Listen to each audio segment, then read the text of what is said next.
I'm Marie Humphrey, Educational Programs Leader for Performative, the largest community for corporate finance, accounting, treasury, and related professionals. I'd like to welcome everyone to today's webinar, Taming Revenue Recognition, Best Practices to Ensure Compliance. The dynamic regulatory landscape of revenue recognition is challenging for most companies.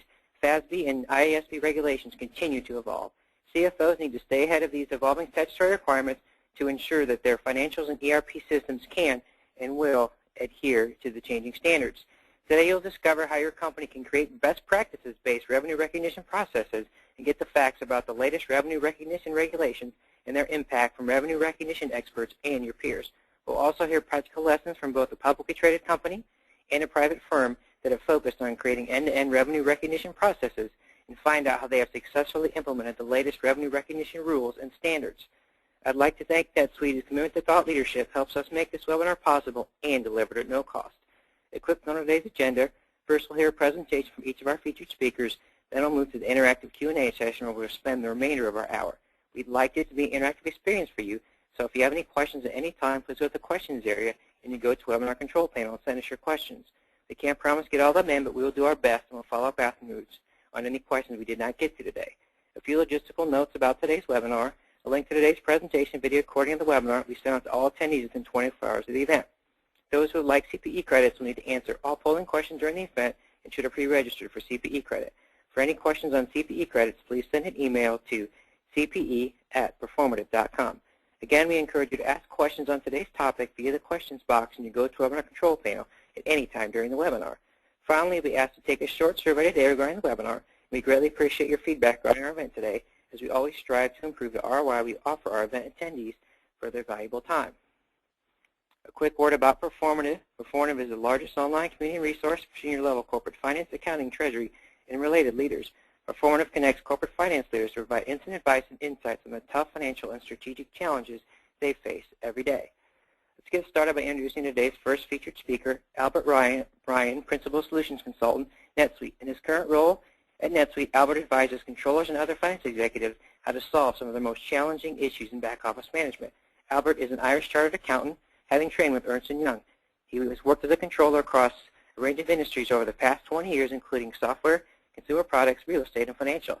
He served as controller for Kana Software in 2008 when they implemented NetSuite OneWorld. More recently, he served as a controller for Rockstar Energy Drinks and Armored Auto Group. He has also worked as a revenue recognition consultant for a number of high-tech companies. With that, it is my distinct pleasure to hand the floor over to Albert Ryan at NetSuite. Albert, the floor is yours. Please take it away. Thank you very much. Okay, and thanks very much, Ernie, and welcome participants.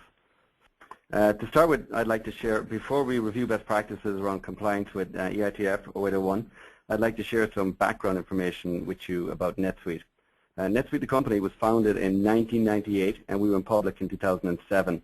We generated more than $300 million in revenue for the year ended 2012, and we ended that year with over 1,500 employees worldwide. NetSuite provides a fully integrated cloud-based business management system consisting of a number of core applications which include accounting, CRM, professional services automation, and e-commerce, which allow companies manage all of their core business operations in a single integrated suite. We deliver the suite over the internet as a subscription service using a SaaS model, and in addition to over 16,000 organizations who use our service, NetSuite, of course, uses NetSuite to run its own business. So why is revenue recognition important? The revenue line item is typically the largest dollar item in a company's financial statements, and it also has significant influence and weight for investors when they're making investment decisions, as trends in and growth in the top line are important factors when assessing past performance and future prospects for companies. So the revenue line item is critical both for owners of companies and also potential investors of companies.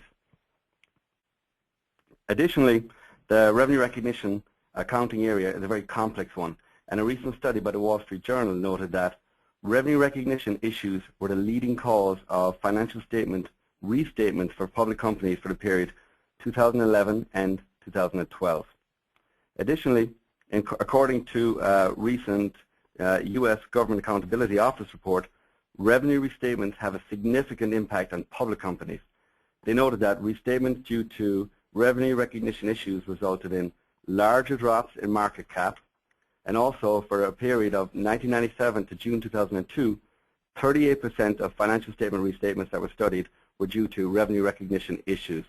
Additionally, approximately 50% of SEC enforcement cases involved revenue recognition issues for that same time period studied. So clearly it is imperative that revenue is reported accurately and that appropriate revenue recognition accounting standards are adhered to, especially if you're a public traded company. So you need to understand what revenue recognition standards you need to adhere to and calculate your revenue in accordance. Because revenue recognition is such a complex area, it is viewed by auditors as an area of high audit risk. And a recent PwC study confirmed this by noting that a failure in internal controls over revenue recognition was one of the most significant causes of material weaknesses in internal controls over financial reporting. So this is an area that's fraught with risk. So now let's dive a little deeper and let's look at EITF 0801 and the revenue recognition standard that we're going to focus on for today's webinar. To start with, 0801 introduced the concept of estimated selling prices for establishing line item valuations in multi-element arrangements. Prior to the introduction of the standard, when there was no VSOE established for an item, companies had to recognize multiple elements under a single unit of accounting. But now, with the introduction of estimated selling prices, we can break out the individual elements in a sales contract for revenue valuation and in recognition purposes, even when there has been no VSOE established. Once we've broken out the actual individual elements, we must then establish a unique ESP for each item within that arrangement, which is then used to calculate the item valuations for revenue recognition purposes. This is done by allocating the total contract price or total contract valuation to each item based on the item's estimated selling price relative to the estimated selling price of the other items in the contract. EITF 0801 acknowledges that the price you normally sell something for and the revenue that will be recognized for revenue recognition purposes will usually be different. It stipulates that the value of each component is established independently of the price quoted in the contract. The revenue for each element is then recognized relative to the revenue recognition rules applicable to that item. So, for instance, in our case, we're selling subscription as a service, so we would normally recognize that subscription portion of our sales over the terms of the contract. However, if we were maybe in a hardware business or some type of physical product business, normally we would recognize that sale and the revenue on that sale on fulfillment of the delivery of the product. So now, let's look at some of the best practices when it comes to adhering to EITF 0801. First, we also need to calculate the estimated selling price for each item. And to do this, it's best to have a centralized billing repository of data to review item selling prices across various dimensions and time periods. So we need to house, or it's best practice to house all of our historical billing in a place where we can easily extract that information and analyze it. KPMG issued a very simple but structured methodology for calculating estimated selling prices. First, we should have access to all of our sales data. So again, as I noted earlier, a central repository is the best place to start. We should then consider adjustments based on market conditions. For example, if the product is now in short supply, maybe the historical selling data isn't as relevant because the market conditions have changed, and the prices we're looking at more recently could represent a better estimated selling price. We should then consider the need to stratify our items into meaningful groups. For instance, if we are selling at significant price variances across different channels or geographic regions, it's a good idea to consider stratifying the estimated selling prices for those particular items and maintaining one or two ESPs by stratification category. We should then weight all available information and make a best estimate. And of course, once we've made that estimate, we must also establish a process for ongoing monitoring to ensure that the estimated selling prices that are in use continue to be current and relevant. So we need real-time data to continuously monitor the average selling prices for each item to ensure that our estimated selling prices do remain current and valid. Now let's look at some more best practices when it comes to adhering to EITF 0801. First, it's a very good idea to have a strong integration between your professional services automation systems and your financial systems. Such integration will allow for the automated recognition of service revenue as project milestones are achieved, reducing the possibility of professional services revenue not being recognized in a timely fashion as milestones are reached. So for instance, if you're tracking your professional services delivery on an Excel spreadsheet and your accountant neglects to update the financial systems portion of that for the deferred revenue, then you may not recognize the appropriate revenue for those services in the correct period. You should also scrutinize and closely align your financial systems and existing revenue recognition processes to cope. Wherever possible, all calculations and schedules should be generated and maintained by your financial system. And offline calculations, and in our world maybe offline calculations would normally mean Excel spreadsheets, should be avoided wherever possible, as they are non-current, prone to error, and they're very time-consuming to maintain. I'm sure many of us battle Excel spreadsheets and revenue recognition schedules within the Excel environment on a daily basis. But it's best to have all of those schedules within the one system. You should then align your sales quotes with your financials to ensure that your systems and processes have flexibility, in the sense that you need to manage the sales amount presented to the customer, i.e. the contracted amount or the amount you want to appear on your invoice needs to be independent, and you need to have an ability to automatically calculate the item valuation for revenue recognition purposes, as the dollar amounts quoted to the customer, as we noted earlier on, normally differ from item valuations established for revenue recognition purposes when in a multi-element arrangement environment. Additionally, we need to ensure that we understand all of our revenue types, and we have processes in place to manage the multiple elements within the contract and understand the revenue recognition drivers for each particular element. Example, as I noted earlier on, time-based recognition for subscriptions may be event-based recognition for product sales. And finally, we need to have ongoing visibility into summarized and detailed recognized revenue, so we can analyze trends, look at variances, etc. Before we go back into specific revenue processes here at NetSuite, I want to give you a brief background on our sales order and revenue environment. In a typical month, we process more than 1,500 sales orders through the NetSuite service. So we have a fair amount of volume and complexity to our business. Our orders are comprised of around, I think we've got 3 classes. So we've sales to new customers, so new customer sales. We have upsells to existing customers, and then finally we have renewals to existing customers. So we have 3 core classes of sales within our revenue environment. A new customer order will generally start from a lead. It will convert to an estimate and then onto a sales order, from which we will invoice the customer and generate a revenue schedule. Orders are stated in a variety of currencies, and they contain a significant number of different item configurations, resulting in the fact that we currently maintain over 300 items in our price list. We basically sell 3 different types of products. The first product being subscriptions, which includes basically the main NetSuite suite, licenses for users, and then of course a number of different add-on modules depending on the needs of the customer. An important distinction here is that we deliver our service over the web, and we do not provide on-premise software.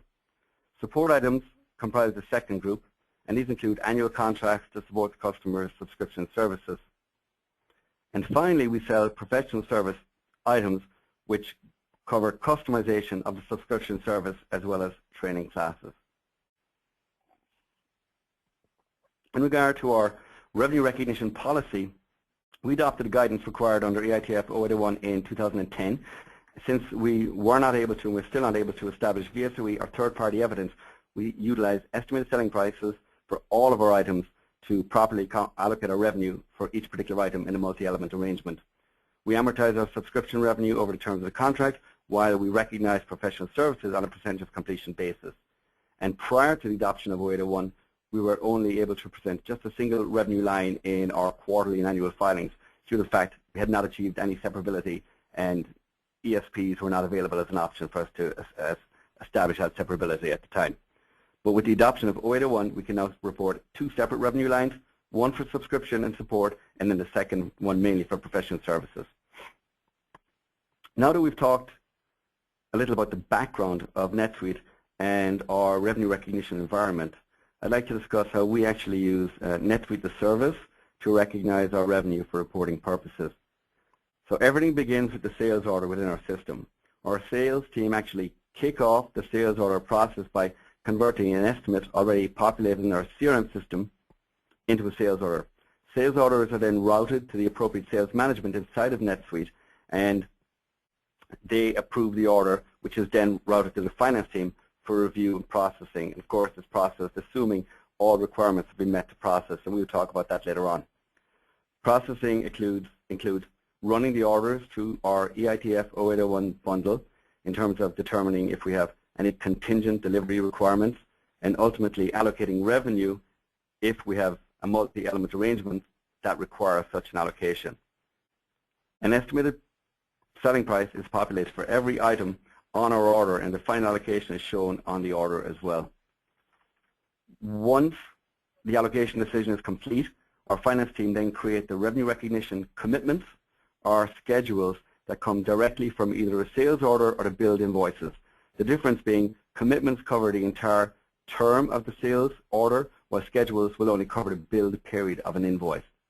Both commitments and schedules are created for every sales order and are stored in our system, and postings are made to our general ledger through automated journal entries that drive off these commitments and revenue recognition schedules. We close our revenue on a monthly basis, which allows us to provide a very deep analysis on revenue trends, as well as gaining comfort that all revenue is reported accurately. Various searches and reports on our revenue allows us to evaluate if we need to reassess estimated selling prices during the year. So we're continuously running these ESPs to ensure that the ESPs on an item-by-item basis across the various strategies for each particular item are running in line with current ESPs. In addition to compliance requirements, these searches and reports allow us to forecast our revenue on a customer-by-customer basis, which is done at least monthly, if not more often. We're able to perform all of the above inside one fully integrated CRM ERP platform, negating the need to use multiple systems. And thus there are various benefits of this integrated approach. The first benefit being we're able to trace each transaction from the sales order all the way through to the posting to the related revenue in the general ledger, allowing us to easily identify the root sources of any questionable trends and other revenue recognition anomalies. Also, an integrated system ensures that everything is centralized. We can look at customer records and see the relevant sales transaction history and related revenue recognition schedules all from the customer records. Everything is centralized in the one record. Also, we have a fully integrated system that creates a lot of efficiencies, as there's no need for reconciliations, no Excel reconciliations between disparate systems, as all steps in the revenue recognition process occur within the one system.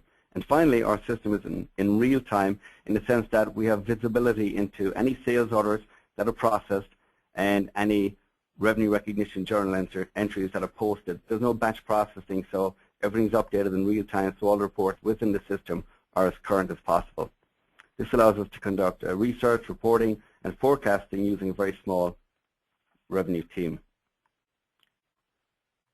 So now that we've discussed some of the benefits of an integrated process, let's take a step back and review some of the best practices that we've established at NetSuite to process our orders. First of all, we've grown an offshore team of high-quality CPAs to process all of our orders as they're approved by sales. This team is responsible for the end-to-end processing of orders, which includes allocating the EITF 0801 bundle, creating the revenue recognition schedules, billing our customers, and actually provisioning our software service. Secondly, the members of this team use standard desktop procedures that we've continued to refine as our business grows and becomes more complex. And these desktop procedures really allow us to train any new employees in an efficient manner and ensure that we're consistent relative to our revenue recognition treatment right across the team. And finally, we've also developed a standard quality assurance or a QA checklist that is used throughout the month and at month end to check each order for accuracy from a revenue recognition standpoint, as well as from a billing and provisioning standpoint. Since this QA checklist is stored in each respective sales order in the system, we're able to run various safe searches and reports, and we can generate metrics on error rates as well as file cases within our sales and our accounting environment to make any necessary corrections. So from this very high quality, low cost offshore team, using standard desktop procedures, using QA checklists, we're able to have a high level of assurance that all revenue information is being delivered in a timely and accurate fashion.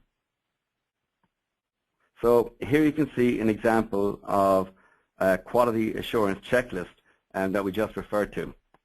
As you can see, we conduct a significant number of checks between sales orders and the corresponding supporting documentation, ensuring that orders are being processed in an accurate manner and the resulting revenue amounts can be relied upon. Items such as, let's see, amounts, dates, signatures, taxes, discounts, and even the specific products the customer has ordered are all included in the checklist. In this example, you can see that everything passed and this order is good to go and correctly posted to deferred revenue.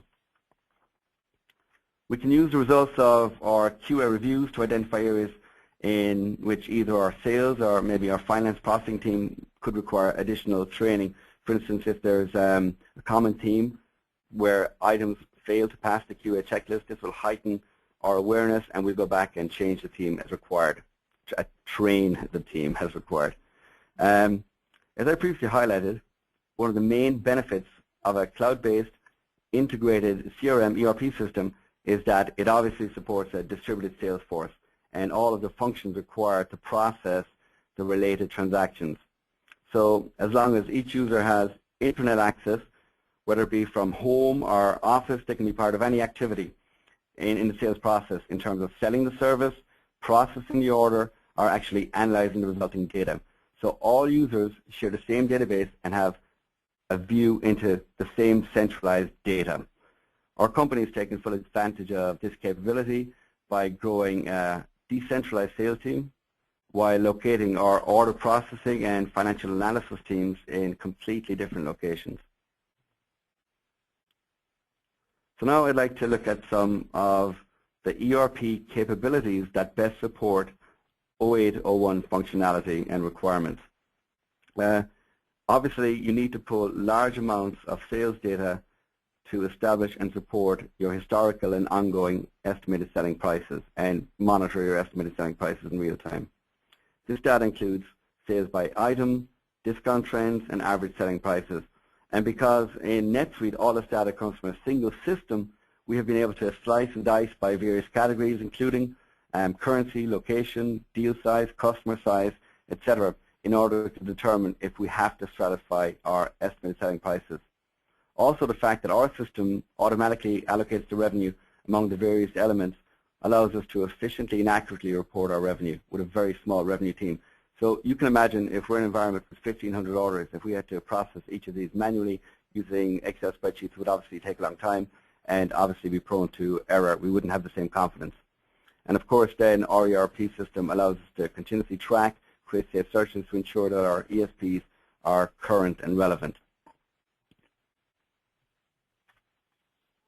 So here we see an example of a search that comes directly from our system, and we might look at these on an ongoing basis, and they actually allow us to drill right down to the individual line item.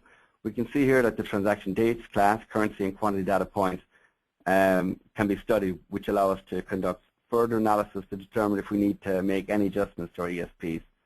Also, searches allow us to identify changes in sales behavior, such as maybe increasing or decreasing discount rates, significant price fluctuations across certain geographies, currencies, or company sizes. And again, because everything is real time, these average prices which we're using to monitor our current ESPs are always the best available information on hand. So now I'd like to talk a little about some of the controls that we've deployed to aid us in our month-end review of revenue recognition. First of all, we have leveraged the system to automatically flag and defer associated revenue with sales orders that exceed a certain dollar threshold. So we have created a custom field called DRR, which is a delay rev rec.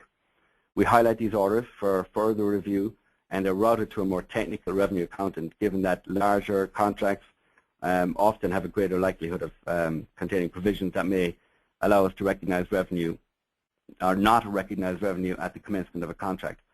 Also, we have 2 formal meetings among our finance team to review the results of these large contract reviews to ensure that the revenue management team fully understands any particular issues, and we have concluded on the proper treatment of each sales order that is processed in our system. We've created a simple save search to ensure the entire population of these sales orders have been identified and properly reviewed. So, for instance, once we've concluded on the appropriate revenue treatment, we either remove a sales order from the DRR or delay RevRec status, or we simply maintain the status and add an explanation about why it needs to remain on DRR so that it appears in our search, and we can handle it for revenue recognition purposes later when any contingencies have been resolved. Finally, of course, after month end, we hold a monthly metrics meeting to review some of the statistics of the sales orders that have processed throughout our system in terms of the number of orders processed, the class types, the number of errors identified in the QA process. And of course, we'll already have utilized case management functionality in the system to alert team members of any errors identified, so errors can be addressed in real time, tracked for resolution, and ultimately reported for this metric meeting. And also, if we discover maybe a trend in errors, as I noted earlier on, we'll conduct additional training with the team to address any particular issue. So the last topic I wanted to talk about is the forecasting of revenue. And NetSuite lends itself very strongly towards accurate and detailed reporting and timely forecasting of revenue. Since we maintain revenue schedules for every single order for every customer in the system, we're able to generate revenue forecasts right down to the customer level for all future periods for which orders cover. Once we have the revenue forecast for our existing customers, we then make some assumptions such as future new business, any upsells, any renewals for existing customers, etc. And given the simplicity of accessing data or extracting data from the system, we can conduct this detailed forecast at least monthly and sometimes more frequently. As we book new orders and we process credits, we're able to quickly refresh the forecast and update the forecast and provide up-to-the-minute revised forecast to senior management on how our future forecasts will look if they need refreshed data. Also, this process allows us to achieve very, very low variances between our actuals and our forecasts. So here we have an example of one of the revenue forecast reports that I previously mentioned. As you can see, we're able to view a level of forecasted revenue by customer, by transaction, by month for the entire period of these transactions. And you can drill right down to the individual customer level, or you can summarize on a more macro level, depending on what view you want. So to summarize, what's really worked here at NetSuite for us and implementing and adhering to EITF 0801. First of all, we feel that we have a very tight integration between our sales and finance teams, both in terms of communication between the two teams and also how we've leveraged the setup of our CRM and our ERP functionality within the NetSuite system. We've also been able to develop and continuously update a variety of control mechanisms both in and outside of the system, such as our QA checklist, which allows us to ensure the timely and accurate revenue reporting. Also, automation within the system has allowed our finance team to focus on more value-add tasks in the process rather than spending their time deep in Excel spreadsheets, ensuring that everything adds and is posted correctly to the system. Also, of course, the fact that we use a cloud-based ERP system supports our distributed sales and offshore finance teams throughout the world. And finally, being a cloud-based system, we're able to take advantage of the ongoing automated upgrades that are made to the NetSuite system. So with that, Ernie, I'll actually turn it back to you. Okay, thank you very much, Albert, for that very compelling content and also that great detail into your best practices. At this point, I'm going to go ahead and launch the first of our 3 polling questions today. The first polling question is asking you to share the most difficult aspect about revenue recognition for your company. As a reminder, those of you after CPE credits for today's webinar need to answer all 3 polling questions during the webinar. Of course, we appreciate everyone's consideration in answering our polling questions. We hope this polling question will help inspire your questions We encourage you to please ask your questions on today's topic via the questions box in your GoToWebinar control panel. As we wind down the time, we have our first polling question up. I'm going to go ahead and introduce our next speaker. I'm going to go ahead and leave the polling question up another 30 seconds or so, just to give you a warning there. It's my pleasure to introduce our next featured speaker, Ivan Makarov, Controller SmugMug. Ivan is currently the Controller of SmugMug, a photo sharing and e-commerce solution for consumers and professional photographers. Prior to joining SmugMug, Ivan was with the Silicon Valley offices of Ernst & Young and PwC, where he focused on tax planning, assurance, and compliance services for high-tech companies in the Valley. Ivan graduated from Brigham Young University with bachelor's and master's degrees in accounting. With that, I'm going to go ahead and close our polling question. And now it is my distinct pleasure to hand the floor over to Ivan, Controller SmugMug. Ivan, the floor is yours. Please take it away for us. Thank you very much. Thank you very much, Ernie and Albert, and I appreciate the introduction.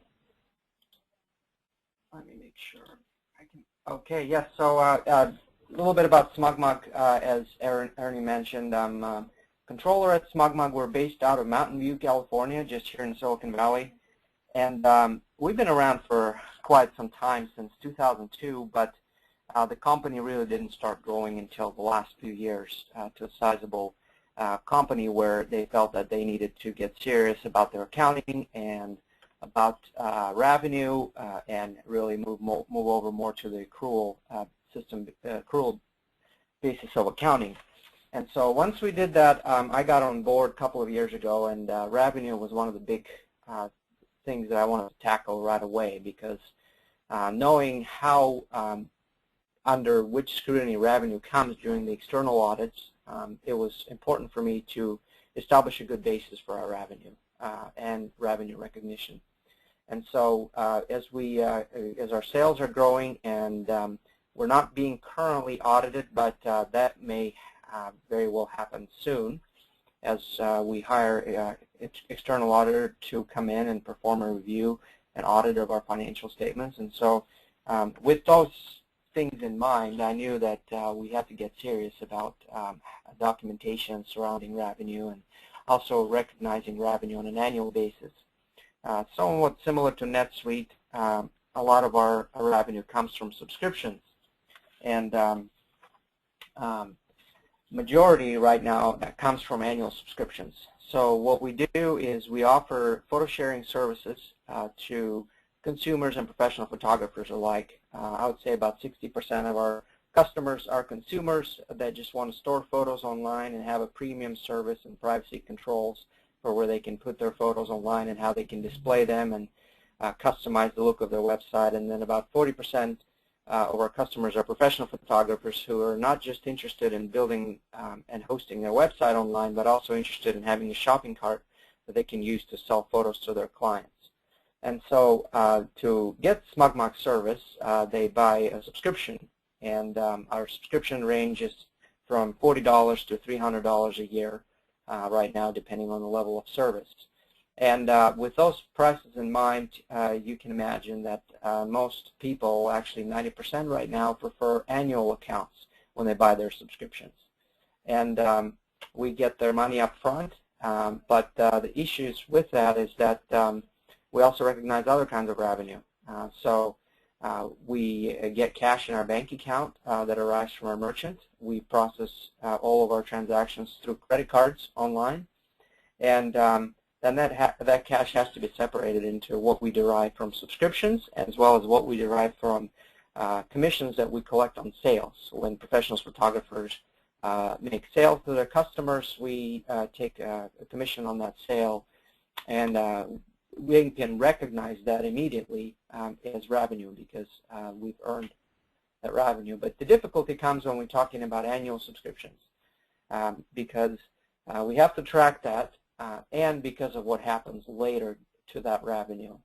We have fairly complex things that can happen to these subscriptions because we're dealing with consumers who can change their minds about what level of service they want, what's the length, how much they're willing to pay a month versus a year. so that's where challenges come about. And so we also have a seasonality in our business. Subscriptions are less seasonal than print sales.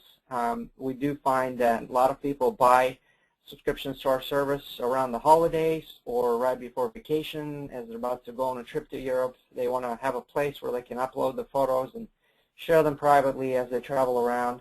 And obviously there's a big spike going on with print sales around Christmas time as people buy prints for their walls and build photo albums and photo books and so forth, photo cards.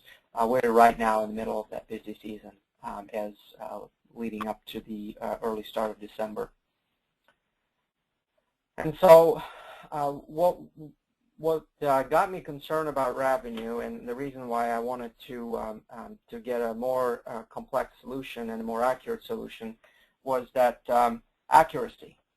We started with a normal spreadsheet where I would once a month I would create a schedule of all of our revenue that belongs to the annual subscriptions. And then I would build a waterfall schedule and then update it once a month. And one thing we realized very quickly that given the fact that we derive thousands of transactions every day that come in from our customers and from their customers who buy, that solution is not practical. We deal with chargebacks, we deal with renewal. I'm going to talk about it in just a minute here. And what we're also finding is that our subscription business is growing a lot more rapidly than our print sales because of the way photography market is going right now. If you think about when's the last time you bought 4x6 prints, probably it was a long time ago. These days people just want to see their photos online, and that's how they share them. And so as we looking into that shift in our revenue, the subscription business becomes even more important to us. The accountant in me, of course, wants to see less annual subscriptions because it's just easier to deal with. We can recognize them right away. We've earned them on a monthly basis, and then we get the monthly fees that tend to be higher than the annual fees. But someone who's responsible for revenue obviously wants to see more annual subscriptions because it's better for our cash balances, and more than anything, the churn on the annual subscriptions is much lower than it is on the monthly subscriptions. You don't see that charge on your credit card on the regular basis. And so when we looked at the lack of automation and the level and the volume of our transactions, I realized that the spreadsheet may no longer be visible and will not pass the scrutiny of a financial statement audit. And we needed a greater support for our revenue, and so we decided to invest into building a software solution. Another point that is worth making here is that before I wanted to invest more into people, my personal strategy is that I want to run a lean finance department, and I want to run lean operations. And so before we hire extra people to help us with our accounting, I always try to see if there's a way how I can do it through software, through investing more in software. Really, it happens for three reasons. Number one is the software is more accurate than people. People make mistakes. They create bad formulas on spreadsheets, and they go on vacations, and just there's errors in there in that approach. Number two, software scales better. Our volume keeps growing every day as people sign up for more accounts, as they find need to get a premium photo sharing subscription, and it's much easier to scale with software once you have a good solution in place. Then keep hiring more people, and especially for seasonality purposes. Some months we get more orders than other months, and software takes care of that. And number three, like I like to say, software is drama-free. We just don't deal with problems that come with hiring people when we invest money, when we invest into software. So I find it much easier, if possible, to first invest into software before I hire more people. And so challenges with our revenue recognition are that It sounds easy to just come up with a number of how many annual accounts was sold during the month and just create a spreadsheet schedule. But what happens is that these consumers change their minds. For example, they can get an annual subscription, and then they realize that, you know what, I want a higher level of service, but the $300 a year seems a little bit too high. So I'm going to get a monthly account and see if I can sell more prints this way, the thought of professional photographer. They also upgrade. They may start with a low level of service, like a basic account where they paid $40 a year, and then they realize, you know what, I need more features. I'm going to upgrade, and they do it halfway through the cycle, which, again, kills the accuracy of my spreadsheet if it's not captured correctly. They can downgrade. Sometimes they realize that, you know what, I don't need all these pro photographer features. I just want to store photos online. And then, of course, they cancel. They cancel because they think they go into a new service. They are building a new website. They cancel because they realize they just use free solutions that are out there for photo sharing. And they cancel because things just happen. And sometimes, a lot of the times they do it early so they don't forget to cancel before the renewal. So when they cancel, obviously we've performed all the services that we're scheduled to perform, and we can recognize that revenue sooner. So all of these complications made me scratch my head all the time with spreadsheet, and so I realized that we have to capture these automatically in our software. And lastly, one other point that can happen that can complicate things is that they can call in our customer support service and have an issue that happened with their order, and then our customer support can issue a refund, or they can issue credit towards the next renewal, and that again impacts our revenue. So when I think about external auditors coming in and looking through our documentation, I want to make sure that all of these events are captured within the level of materiality that they'll look at it. And so that's when we decided to integrate with NetSuite. We were already on NetSuite for all of our basic accounting, and we looked into their revenue recognition module, which will automate revenue recognition for us. So essentially, our internal database, all of our sales orders right now reside there. Like I've mentioned earlier, we've been around for a while, and so over the years, our engineers have built the internal database that keeps track of all the transactions and does the billing and does the credit card processing and so forth. And what we need to do is establish a connection between our internal database and NetSuite, where our accounting happens.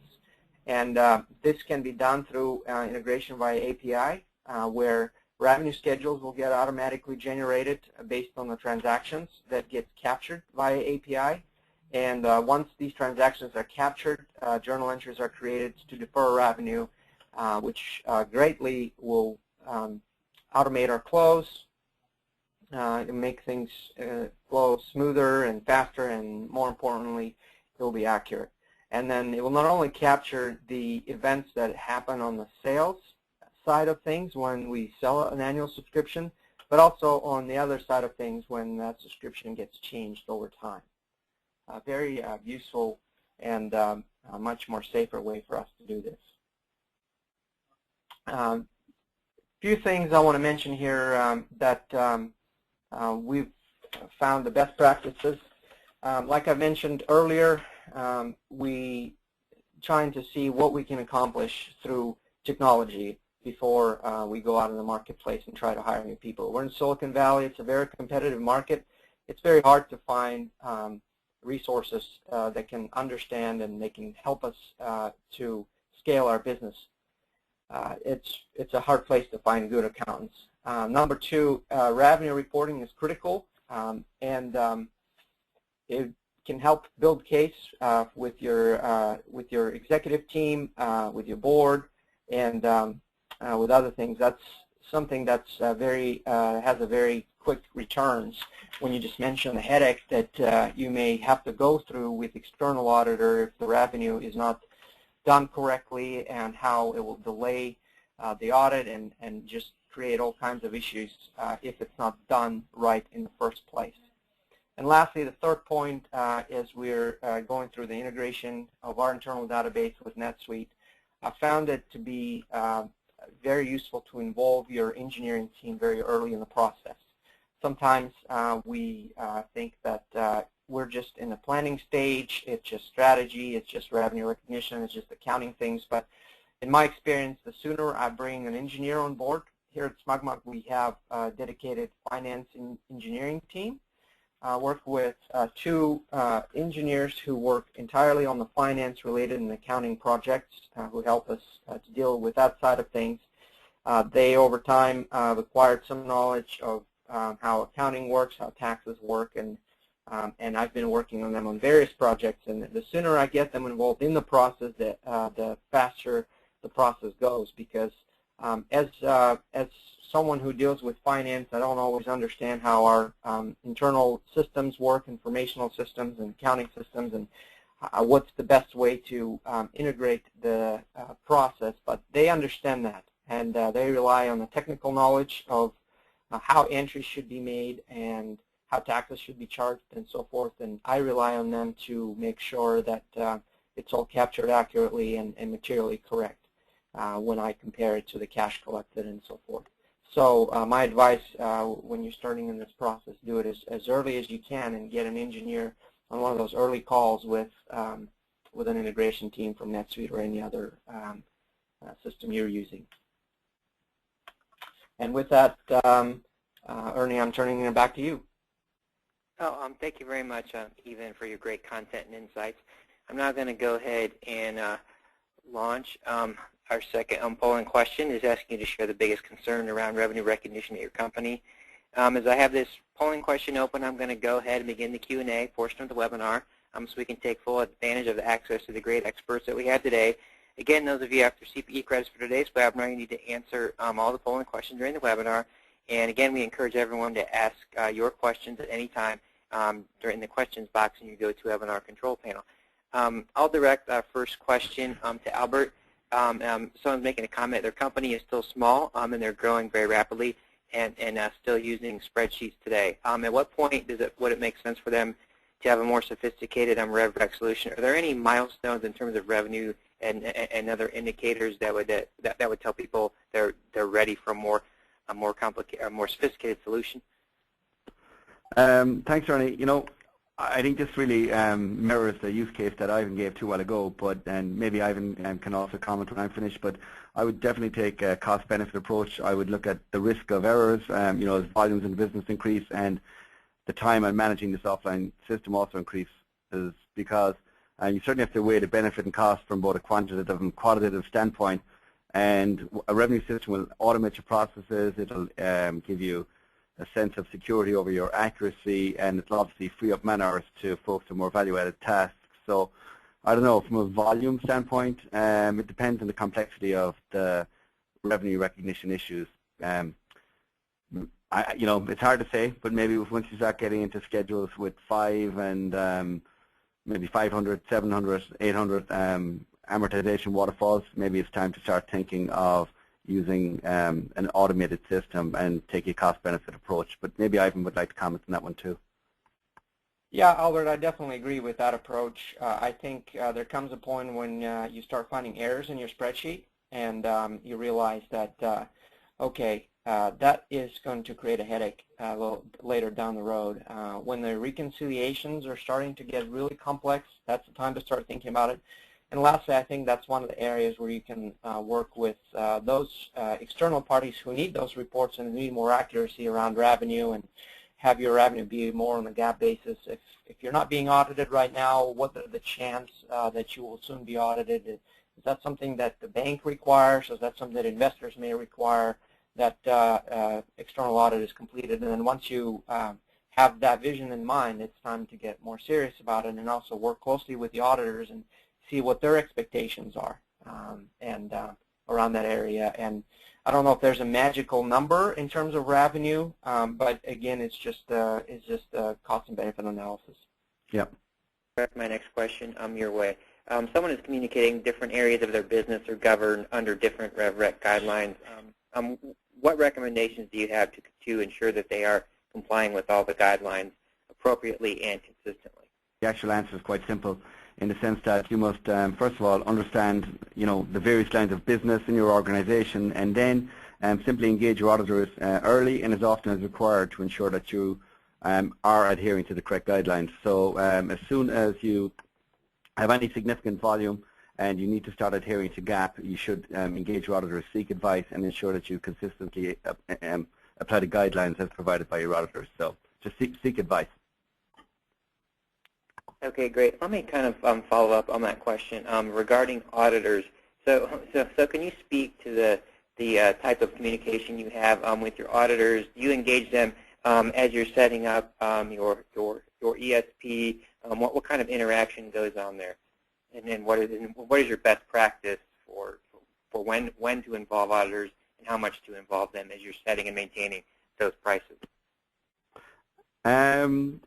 Again, I would historically, maybe you talk to the audit manager. You're saying, okay, I've looked at my item sales across various dimensions or channels, and you've concluded that, okay, number one, you don't have VSOE or you don't have third-party evidence, and you're going to adhere to 0801. You could basically prepare your schedules and say, okay, here's my basis. I'm going to use this number. Shall we say professional services would be a very easy example because normally it has a very tight range. And let's say my estimated selling price for a PS would be, let's say, $150. And again, as soon as I start, or before I start applying that standard or into the early phase of applying the various ESPs I've established, again, run them by the auditors, say, here's my methodology, and ensure that you have agreement and consensus so that when they come out to audit your books, be it quarter end or year end, that there is no surprise at the end of the day and you don't have to actually restate the line item valuations and the subsequent recognized revenue. So again, auditor guidance, have a clear methodology, and have access to historical sales prices so you can back up the ESP you've established. Okay, great. Thank you very much. Thanks. Even you mentioned that your company may be on the cusp of potentially going public. What resources are you using to stay on top of current and impending changes in accounting, which obviously includes RevRec? So how are you preparing your company on the accounting side on other fronts? What are your key resources? Well, I rely heavily on my professional network. I have a background in the Big Four, having worked there for years. I often times talk to my former colleagues who now either I meet with informally or who are engaged formally. So that's a good resource for me because they have experience in the area. They have seen companies go from small to large to public. And so that helps. I also try to stay on top of my professional education as I have to. As a CPA in California, there's a certain number of hours you need to take to maintain your license. And so I make sure that these hours are covered in the areas that are relevant for my business. And one of them is revenue, of course. I try to stay on top of the literature. And to see what's going on there. And lastly, various news subscriptions online. Performative has been a great resource for me to obtain informal advice and some guidance from various professionals. I also subscribe to newsletters and various finance and tax news that getting produced by accounting firms and getting sent out on a daily basis. It's sometimes hard to manage the volume because you definitely oversubscribe and then you just don't have the time to look through it all, but it's been a great source of news for me, and especially when new things and new developments come along. Great. Thank you very much. I'm going to go ahead and launch our final polling question here as we start to wind down the Q&A session. My next question is going to direct to Albert. Can you share some generalizations on what you believe are the key mistakes companies are making when attempting to correctly comply with EITF 0801? Again, can you repeat that one, Ernie? Some of the key mistakes? Yeah, right. Some of the key mistakes that you see companies making when attempting to comply correctly and possibly causing folks to restate. Obviously, the key mistake I would think is misallocating revenue to various elements within a multi-element arrangement, revenue valuations. So not having established proper procedures over the establishment of the estimating selling prices, or that would be one key one, and the auditors come in and they're obviously not happy with the valuations established. Let's see, another one would be maybe from, while they may establish the valuations correctly, they may not actually recognize the amortization correctly, in the sense that maybe professional services haven't been correctly achieved the appropriate milestones, yet the system itself has been triggered to recognize revenue on a milestone that was never achieved. So maybe not having that integration within the system. Let's see, but I think if you get all your sort of ducks in a row, once you can have a clear process for invoicing the amount that's quoted to the customer, you have a clearly defined ESP valuation for each item, and you can support it based on historical sales, and then you have your various automated revenue recognition triggers, you should be fine. But basically it's incorrect ESP valuations and maybe incorrect amortization drivers. Okay, great. Thank you very much, Albert. With that, I'm going to go ahead and close the Q&A session. We'll coordinate with our speakers in getting answers on any unanswered questions and get those posted on Performative. In closing, a big thank you to Albert and Yvonne for their time and insights. They're clearly thought leaders in their field and an excellent source of information on today's topic. Note that in the post-webinar survey, which you'll be prompted to take right after the webinar concludes, you have the opportunity to express your interest in being connected with Albert and or Yvonne with just one or a few mouse clicks. Thanks again to today's sponsor, NetSuite. Just a quick note, registration for Performative's second annual Performative Tech Conference is now open. The conference is about helping companies take full advantage of the current revolution in corporate finance technology to drive results across the enterprise. You'll be asked in the post-event survey if you're interested in learning more about Performative. Finally, a big thank you to the audience for your valuable time.